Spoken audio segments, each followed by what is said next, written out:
Your Excellencies, ladies and gentlemen, friends and supporters of the Václav Havel Library, my name is Milan Babík. I am the new director here. This is my 4th month. It's a great pleasure to see so many of you here tonight. The event that is awaiting us promises to be quite exciting. Our guest tonight is His Excellency Mr. Bijan Sabet, Ambassador of the United States of America, who will be engaged in conversation by Ian Willoughby of Radio Prague International. I will not take up any more of your or their time. They have the interesting things to say, but before they start, there are 2 things I want to mention.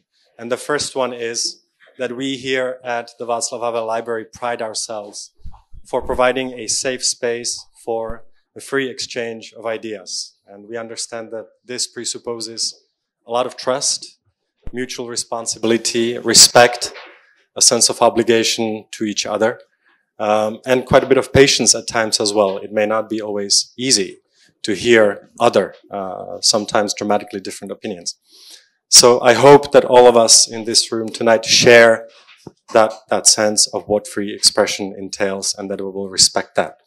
And the other thing is, I'd like to ask you, if you enjoy what is about to take place here tonight, to consider a small donation as a token of your appreciation on your way out. There is a small donation box by the exit doors, and we would be deeply thankful.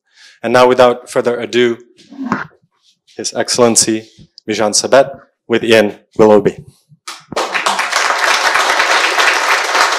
Thank you all for that. Thank you all for that very warm welcome. If I may, I'd like to kick off by asking, you've been in the post here for, I guess, a bit over 1.5 years. From what you've seen in your time here so far, what's your sense of the state of Czech-US relations right now? You know, first of all, it's great to be here. I was just telling Ian, I've been here listening to really interesting and wonderful speakers. So to be here now, it's also for me a little, frankly, hard to believe. So I'm honored to be invited and looking forward to this conversation and hearing from all of you. And thank you all for attending. It means a great deal. I guess in answer to your question, I mean, look, my job at the embassy really has 2 main priorities. One is the safety and security of all the Americans in this country. That's what ambassador's principal responsibility is. And the second one is I wake up every day thinking about how we can strengthen and advance U.S.-Czech relations. And looking back on these last 20 months, it's very clear that U.S.-Czech relations have never been stronger. I'm so proud of how much we've accomplished together. And, for me, I'm also very grateful that the United States has an ally and a friend like the Czech Republic. So it's been very rewarding. When you're out and about and you meet ordinary people, ordinary Czechs, what kind of things do they want to discuss with you? What are the topics that they are interested in when they get a chance to speak with you?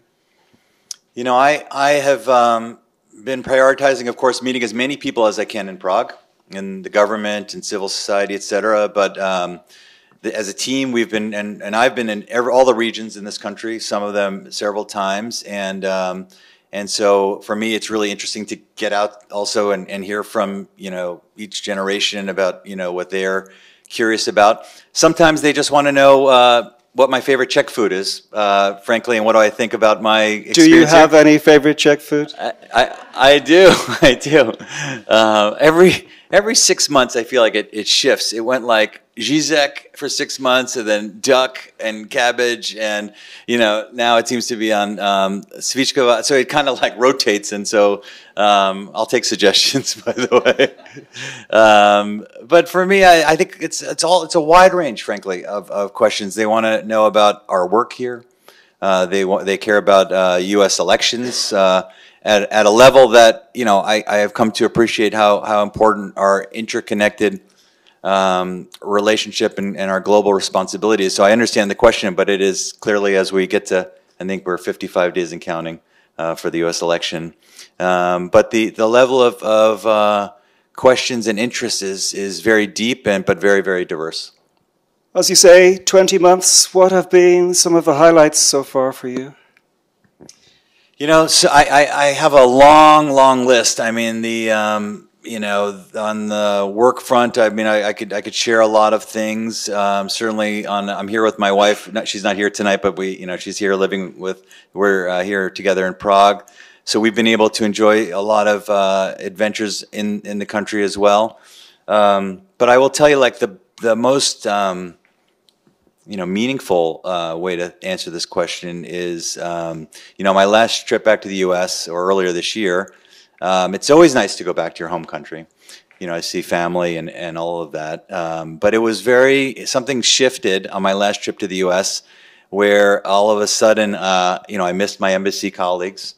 I missed walking along the Vltava. I missed grabbing a coffee and a kolač and the pivo, and like I had a very different sense of getting ready to come back to Prague.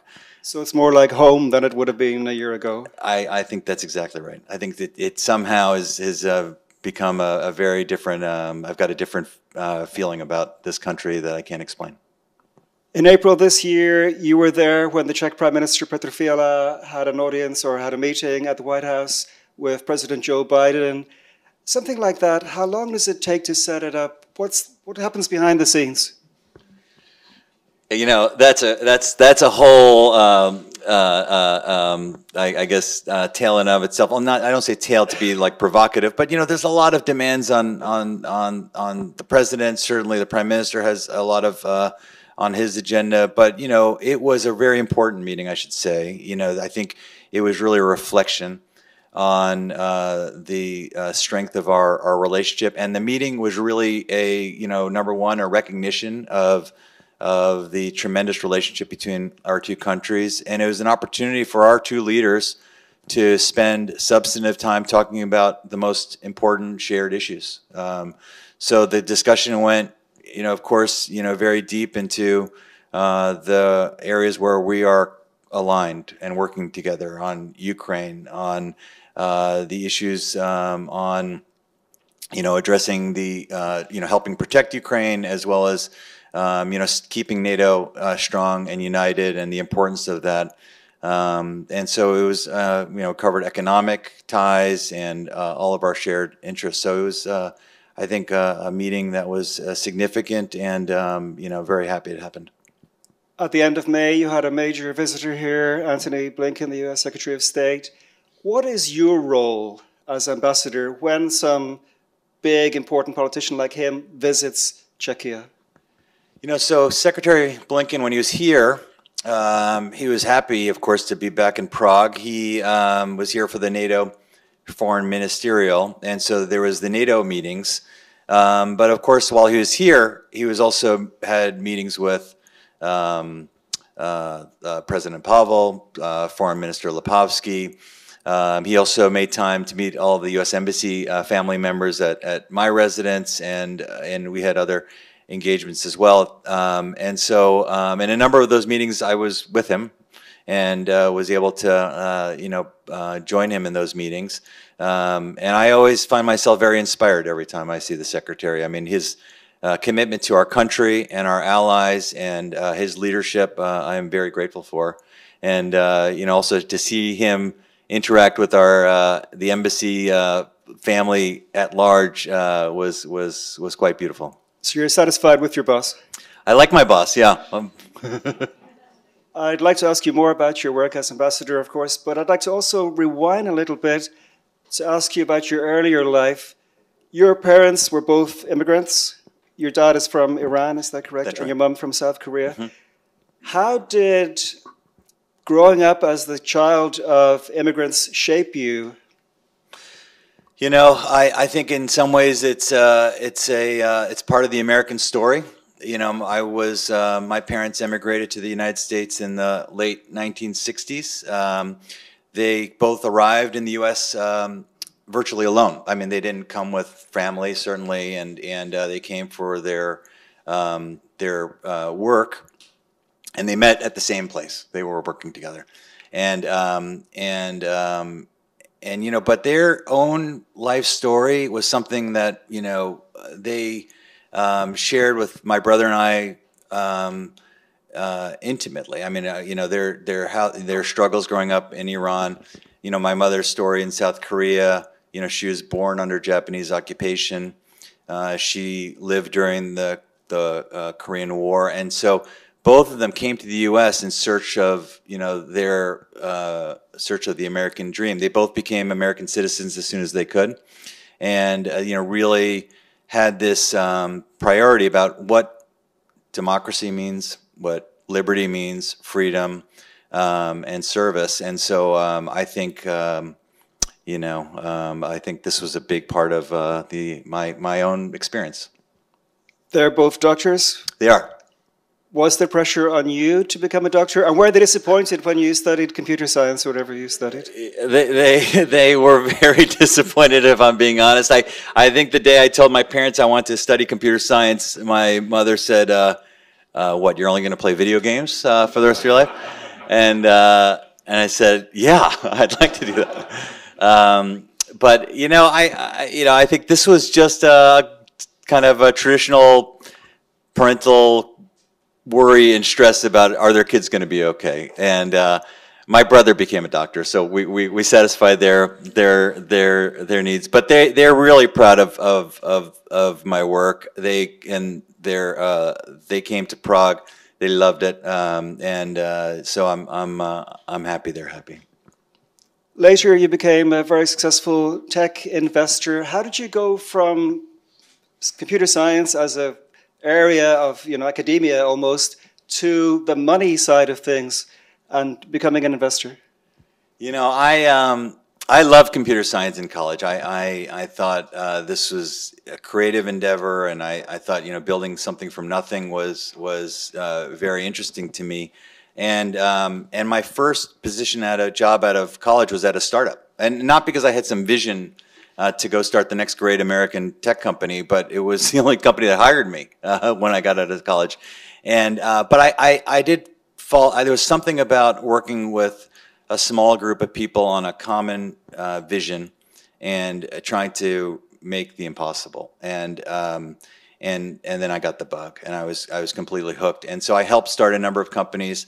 I moved to Silicon Valley, and then I became so in love with this world of entrepreneurship, tech entrepreneurship in particular. I started a company to really work with entrepreneurs and back them and support them. And so this really became, you know, my life's work over 20 years to work with entrepreneurs and help them reach their full potential. I'm sure you're sick of speaking about Twitter, which you were an early investor in, but still I'm curious, the way Twitter has gone recently. Some people are leaving. They say Musk has destroyed it from the kind of liberal perspective. Mm-hmm. Have you considered leaving it? Do you have anything stronger than this, or is this... Later. You know, look, I think when I invested in Twitter when there was 10 employees, and you know, it was a tiny little startup, and then you know, obviously it's become something, you know, much more significant. And I didn't imagine it would become what it is today in many ways, and it is clearly an important platform amongst others.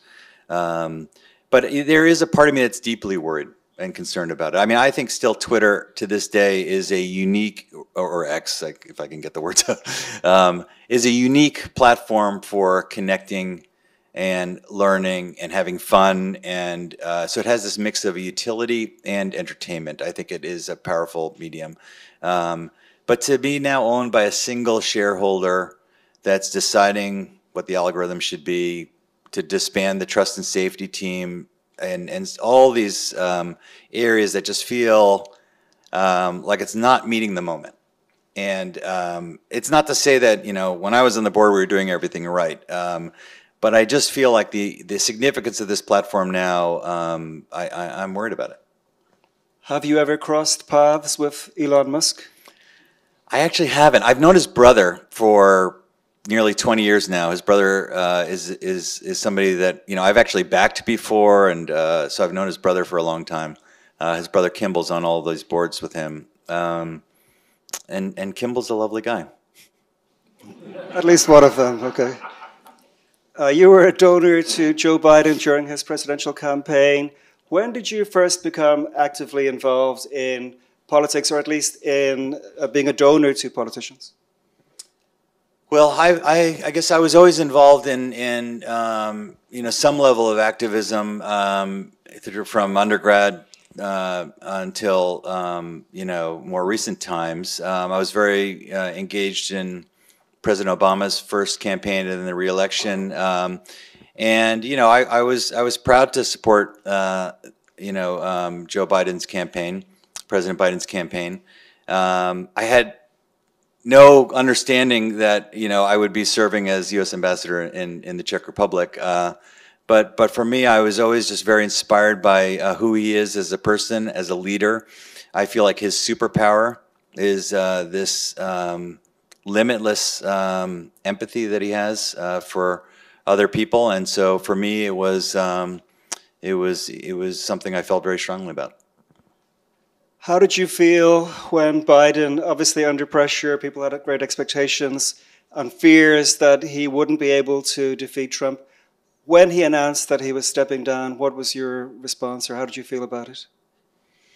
Well, look, I have to say, in my role as the United States ambassador, it's not a political position. So the campaign, his re-election effort and decision, and I had a zero involvement, and so I'm not involved in politics. And I think I was just following along like everybody, just reading, and there's plenty of speculation. Knowing him, I know it was probably a very difficult decision. This is somebody who's committed his entire life to serving the country. And so to suddenly make a change, I'm sure it was a lot of a very, very meaningful decision. But I believe his presidency will be looked at in the future as one of the great American presidents. Maybe you won't like my next question, but I'm very curious. Your pinned tweet is a photo of you being sworn in by Vice President Kamala Harris. Most of us here have never met her. I'm sure most of us also are really curious. What's she like? Yeah, no, I pinned that tweet because look, to be the ambassador here in this country and serving my country is the honor of a lifetime. So that was an easy thing to pin. She's extraordinary. By the way, I met her once before she became the vice president, and then the second time was when I was sworn in, and I was there with my wife and my 3 kids and my brother and his family and my parents and my wife's mother, and we brought the whole team over to the Eisenhower building, and she's just amazing. I mean, just talking to everybody about what this means, representing our country. At one point, she grabbed me and Lauren and pointed at the flag over the White House and said, you need to wake up every morning and look at the flag at the U.S. Embassy and remember what the purpose is. And it was like some real sense of not only patriotism but just purpose, and I won't forget it. And so I'm deeply grateful for that. When you got the offer of the ambassadorial role here in Prague, were you still active in business? What did that mean for your business if you were still active? No, I was planning on transitioning and out. I was involved with my wife in a number of philanthropic efforts. I was probably spending half my time as a venture capitalist at that point, and but really thinking about kind of the what I was going to do next. And when the White House called, I was trying to keep it very cool on the outside, but inside I couldn't believe it. You hadn't been to the Czech Republic when you got offered the role, but before you actually came officially, did you make any kind of reconnaissance trips to Prague? Oh, you mean in this time between being Yes, nominated? yes. No, it is strictly not okay to do that in our system, and so I obeyed the rules to the letter. But I will tell you, my wife came to this country in June of 1990 and hadn't been back in the interim. And so when we arrived back, she was just, and by the way, over this time we were looking at photos from that trip in June of 1990, And I think I sent some of them to you, actually. Yeah, where she saw Paul Simon in the square and all of this. Yes, Paul Simon on Old Town Square. Yeah, he played there right during the first elections. Right, correct. And she was here and backpacking through Europe after the wall fell, and just was like, we got to get to Prague, and so sharing this experience with me and then coming here, it was just magical. It can't be easy to become a diplomat so far into your career after so many years as a civilian. You told me before that you had some kind of special diplomat training. What did that involve? I mentioned, there's a number of things, between the process of being nominated and having a Senate confirmation, there's a lot of, training, of course, and, ramping up skills in terms of knowledge of, the geopolitical priorities and context and challenges. And, I was getting a lot of information on all the different agencies in the U.S. government, how it all works, Czech history, Czech politics. So it was a lot of that. How to work with an embassy team, I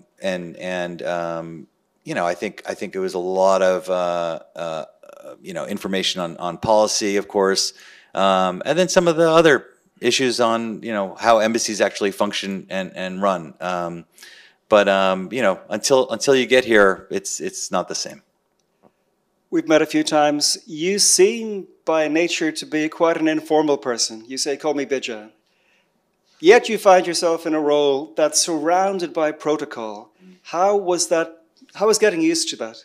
Oh, I'm still not used to it. I mean, I find it to be, still hard to, be comfortable with that. I'd rather people call me by my first name, so I think that's why I do it. But I also, another ambassador once told me this, a friend of mine, Rufus Gifford, who was the ambassador to Denmark in the past, and he said, just remember to, don't take yourself seriously, take the office seriously. And I think that's the, thing that I try to keep in mind, But how was it the first time somebody called you Your Excellency? I turned around because I thought they were talking to somebody else. You regularly host events and meetings with NGOs and nonprofits, including those working in the area of women's rights, sexual minorities. What are the kind of values you're hoping to kind of spread in your role? Our work on this topic, it really is our shared values with the Czech Republic. We have together here we are at the Václav Havel Library. So working on freedom, human rights, dignity, equality. I think this is an area where both countries, we need to do more, and we can learn from each other, and we can work together on these important initiatives. So at the embassy, we are working on a number of these areas on gender equality, working on issues such as gender-based violence, LGBTQI+ issues, Roma issues. And so this is an area that, is a priority for us, and we're really proud to work with the NGOs here and leaders, both also in the business community that care deeply about this issue, people in the government. We just had an event last week at the residence with, it was a human rights event with all of the partners that we work with from government, et cetera. And, it was very, I have to say, inspiring just seeing all these people we've been working with and continue to work with, and how much they are doing. And so it's a pleasure. Some Czechs might say, and I guess probably do say, who are the Americans to be coming here and telling us what to do with, for example, sexual minorities, spreading their woke philosophy? What would your response be to that? Well, I guess, President Biden really has made it clear where he stands on this issue. If we want to deal with, the LGBTQI+ topic, equality is equality. Marriage equality is part of the fullness of an inclusive, tolerant, where equal means equal, where you can love who you love and be loved. And so I'm proud to do this work, and I'm also, for me, meeting with business leaders, government leaders, students that care deeply about this issue. It's less about us coming and saying, lecturing from some, glass house, and it's more of, hey, we all can do better. We all need to do better. This issue is far from resolved in the United States. And so this is our view that together we can do better than alone. How much has your time here so far been dominated by Ukraine and the war in Ukraine? Well, look, Russia's full-scale invasion in February of 22. It's just unimaginable that it's been going on this long, and it's very clear that one person could stop it. The person who started this madness. And our work here, working with the Czech Republic and supporting Ukraine, is critical. The Czech Republic has demonstrated tremendous leadership from the very beginning. Sending in heavy weapons right in the very beginning, providing assistance to Ukrainians here that fled for their safety, mostly women and children. So the work with the Czech Republic, strengthening NATO, bolstering our shared defense and security, as well as humanitarian assistance, it's a big priority for us, and that is continuing. The full-scale invasion occurred before you were appointed, but I'm curious if it in any way had any impact on your worldview or your view of geopolitics. For example, for me, I previously didn't have any strong feelings about NATO. Now I'm really happy that the Czechs are in NATO. Did it affect your outlook in any way? No, I mean, I think the reminder of all of this is that it's very, I think there's a human nature element of taking things for granted, that these things, what we enjoyed as a time of peace, and just assuming it's always going to be the case, or our democratic institutions, or equality, or any of these important topics. I think it's just a reminder that we all need to be engaged, and we can't take these things for granted. And so to see now NATO stronger than ever, more unified than ever, it's bigger than ever, is a real sense of where we are, and our collective unity is required. Soon after the Hamas attack on Israel, you tweeted, "I stand with Israel." Today, with 40,000 dead Palestinians, do you still stand with Israel? Look, what happened on October 7th, nearly a year ago, as we all witnessed, was horrific and unacceptable. So we need to call it out as such. It is also the case that President Biden is working tirelessly to help Israel defend itself, to bring the hostages home safely, to end the suffering in Gaza, and to provide a pathway to a Palestinian statehood. None of this is easy. It's also, I'm not the ambassador to Israel, so I don't want to speak too much about this area, but I will say that this is the work. I mean, this is the commitment and the leadership by the president, and there's been a lot of progress made. There's also a lot of effort to support people in Gaza. I just saw an update on how many polio vaccines have been distributed to young children in the area. But the suffering is dire, the needs are dire, and so that's why there needs to be a ceasefire.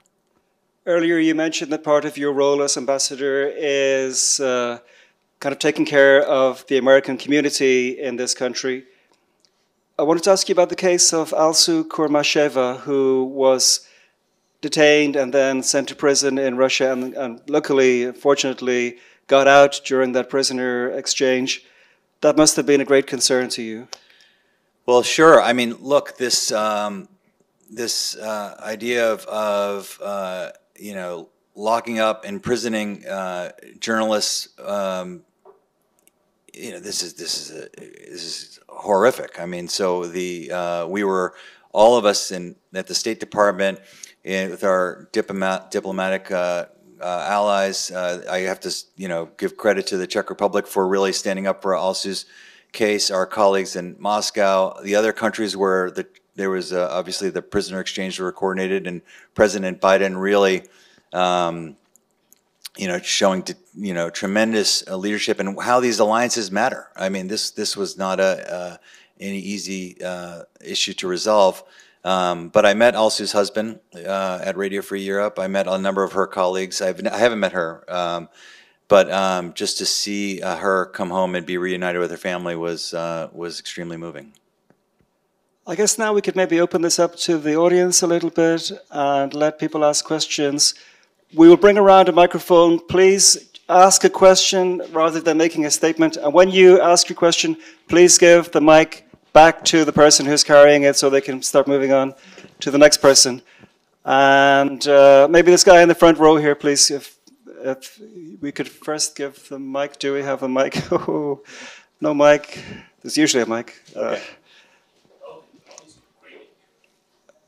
Yes, guy in the first row here. Yeah. Thank you. Hello. Hello. Welcome, Your Excellency. My name is David Dušek. I'm from the library. My question is, because you mentioned that you have lived in Silicon Valley, and for me it was kind of surprising that all those yuppies, I would call them, from Silicon Valley, because when I saw them, and when you actually follow the increase in the value of the real estate in Silicon Valley, when many Californians are suffering from those wealthy Silicon Valley entrepreneurs, why they are shifting towards Trump? For me, it was kind of, really not understanding, because they rely on the free market economy, on free space, liberal space. Why suddenly they are, as I have read on the press, in the Czech press, why they are supporting Donald Trump? For me, kind of shocking. I'm trying to think how I can answer this question in a way that's potentially satisfying. I mean, look, it's a democracy. People have all sorts of favorite candidates, and for different reasons. I think historically, Silicon Valley has been leans more democratic, and it's still the case. So there was I saw, and this is not. I'm not taking a position on the election, but there was a number of public reporting on the business community and their preferences. But there's always been diversity of opinion. It still tilts one direction, but I'm not surprised. These are people with different preferences and priorities. Some have strong political views, some are less so, and some have had them for a long time. So none of it was terribly surprising. Yeah. Thank you. Another question. How about the woman in the back there with her arm up beside you? Yes. Yes, hello. Thank you. Thank you for the nice conversation. I am an English teacher, married to a British person, and I really appreciate the values of democracy and justice and equality for everyone around the world. I'm really grateful for all the support for Ukraine. I really love Ukraine, and I wish it remains free and democratic. I would just like to ask about the support for other occupied countries, because it's not nice to be occupied.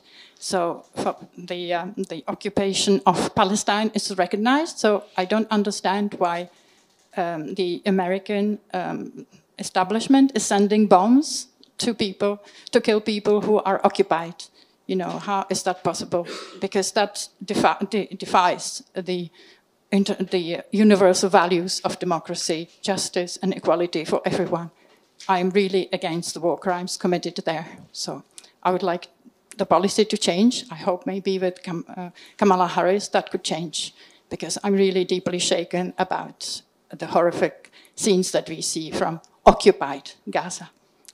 And the veto on the state is also not just, done by the United States. Thank you. Thank you for this. I don't know if I mean, I appreciate the heartfelt sentiment. I don't know if there was a question there, but I hear you loud and clear. Yeah. When will you recognize and put embargo on the weapons Yeah. Look, as I was trying to mention earlier, it's you know, President Biden, Vice President Harris have been very clear on this.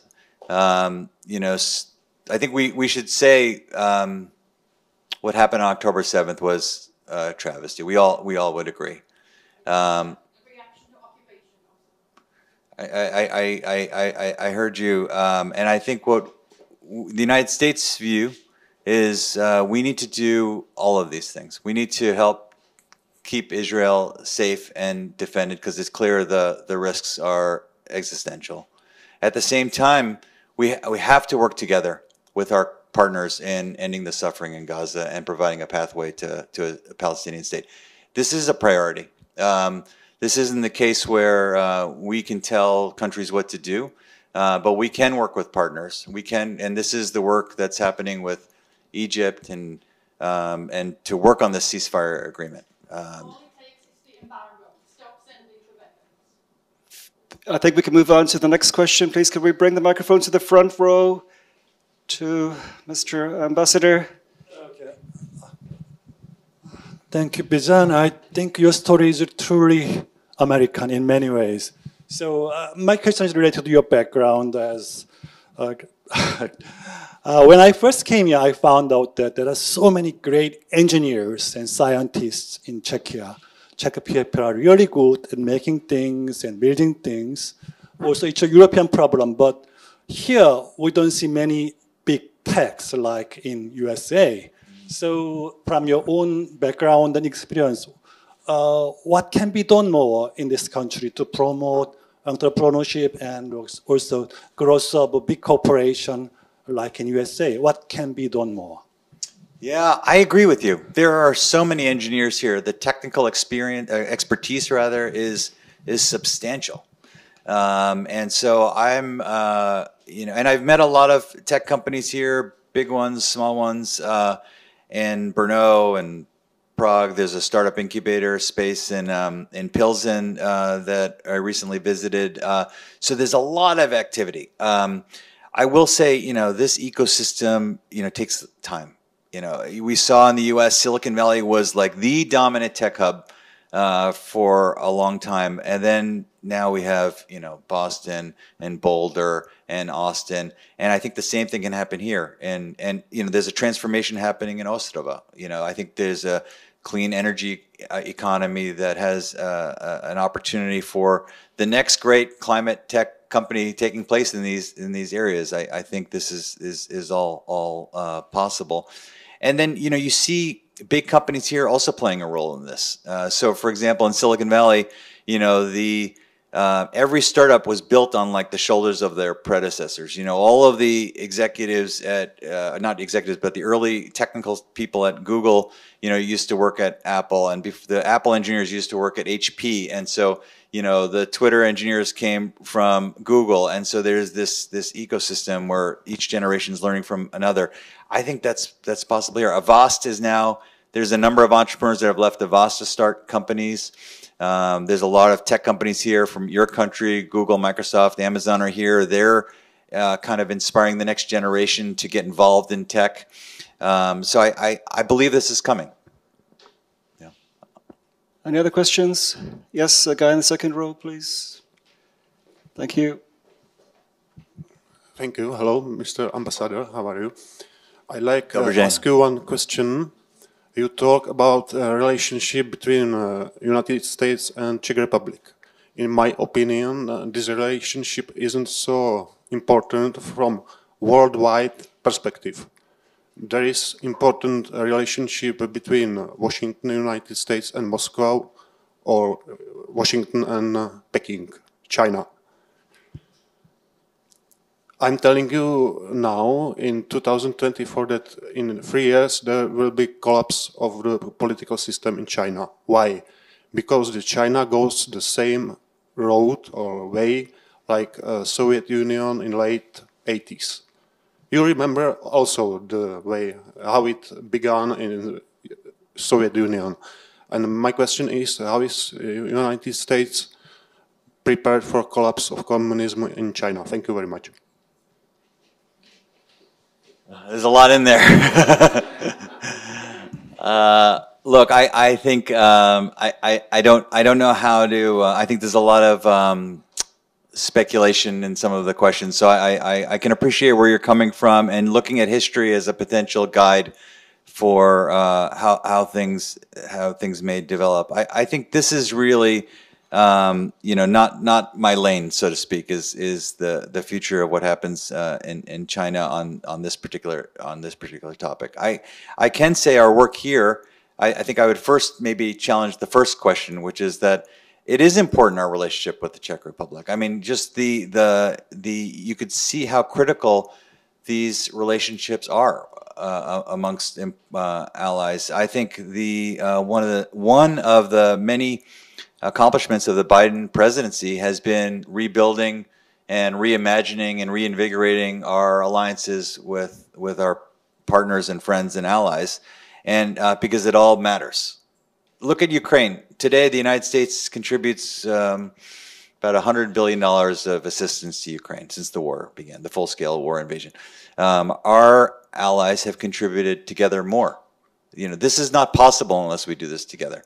And so I think this is why this work is so critical. We need to work together on solving these big problems. As far as the future of China and if there's a substantial change like the one you are thinking about, it's really not for me to speculate on. I'm sorry about that. Yeah. Thank you. There's a guy here in the third row with the glasses, please. Thank you. Hey, from an American in Prague, first of all, thank you for being our ambassador. I just have to know, on a lighter note, Peček Villa, what was your reaction the first time you saw it or realized you were going to be moving in there? Yeah. That place is amazing. It is amazing. I mean, if for those, maybe many of you know this, but the U.S. Ambassador's residence, Peček Villa, is because of the family that built this home, the Peček family, Otto Peček and his family. I was told to read this book before I came to Prague. The book is called The Last Palace. By one of your predecessors, right? Norm That's right. Eisen. I was told by the guy who wrote the book that I have to read it, and I'm glad Norm told me to read it because it's an extraordinary book. By the way, there's a Czech edition, there's an English edition, and it tells the story of this house and basically the 100 years history of this country's history, but through the eyes of people who lived in that house. And so reading this book gave me a sense, of course, of the beauty, but also the history of that house, the role that house has played in terms of U.S.-Czech relations. There's so many stories I hear in that house today of people saying, hey, I remember when Václav Havel and Ambassador Lures was in that room talking about these democratic values, and I remember when Shirley Temple Black was here with her dog Gorby, and talking to Václav. So these stories in this house is as or more powerful than the beauty of that house itself. And for me to live in that house, and I often tell people it's always a good day when there's a lot of Czechs and Americans in that house, because I feel like we're still writing pages in that story. I'm not going to ask Norm for rights to the part 2 of that book, but we could do it. Yeah. Your parents must have been impressed when they came to stay. They were. They got lost a few times, but I said, join the club. Yeah. Any other questions? Yes, towards the back there. Thank you. Good evening, Your Excellency. I would like to ask you, how much of an impact do you think will the Polish minority in the state of Pennsylvania have on you watched the debate. Yeah, yeah, you're right. Will have on the election, because of course, I mean, as you said in debate, Trump's stance on Ukraine was kind of strange. He refused to answer the question whether he wants Ukraine to win. So, do you think it could potentially decide the election? Well, I can't speculate on the election. What I can say is I'm proud that under President Biden's leadership we are standing with Ukraine. I'm deeply proud of this. I'm deeply proud of our partners, our alliance. I think this has been critical, and it's also very clear that I'm proud of the American people for supporting Ukraine. We have tremendous bipartisan support for Ukraine. The last package for Ukraine passed through the Senate, I believe, with more bipartisan votes than the prior Ukraine package, even with all this chatter about the campaign and election and what does this mean. So the support for Ukraine continues. It continues to be bipartisan, and for this, I'm very grateful and happy for. I've got a kind of follow-up question. Why are immigrants eating pets in your country? That's not happening. We're at the Václav Havel Library. I'm curious when you first became aware of Havel, or if you've, since you've been here or even before, taken any interest in him or his work? You know, I have a few thoughts on this. Before I came to Prague, I've heard of Václav Havel, but you know, in my studies, there's a great YouTube video of when Václav Havel presented to the U.S. Congress in 1990. And it's a powerful speech. If you haven't heard it, I would recommend it. And to watch it now, I think is really very, very important as well. So, you know, certainly, you know, it's his legacy, his values, his role to this day in Czech values-based foreign policy is aligning so much of our work together. So I think that legacy continues, and also to meet people in this country that, you know, worked with him, got to know him. One of the first persons I met in this country was a guy named Michael Zantovsky, who was the former Czech ambassador to the United States. When I first met him, he handed me a book that he translated on Václav Havel's life, and so, you know, you know, to see this legacy play such a big role is not surprising, but is entirely wonderful. Also, Mr. Jantovsky was the director of the Havel Library here I did as know well. that. Yes. I have one more question. You mentioned that's 55 days and counting till the elections. Where you spend the next couple of years depends on the elections, right? Because if Trump wins, you're packing up. Do you feel like you're in a kind of limbo now? I don't feel like I'm in limbo. I mean, we have a lot of work to do, and so we're busy doing it and happily doing it. So limbo isn't the word, but I do love living here, and I'm gonna just you know. But here's I'll maybe say it a little bit more heartfelt, because this is how I feel. This position always had a beginning and an end. This is a position that you take, you know, that coming in. It ends at some point. And it's not up to me when it ends. And so it's just, you know, it is a reminder that every day is important, and the work matters, and I feel grateful for all of it. Well, I'm sure I speak for everybody here when I say, I hope you're here next year. Bijan Sabet, thank you very much. Thank you.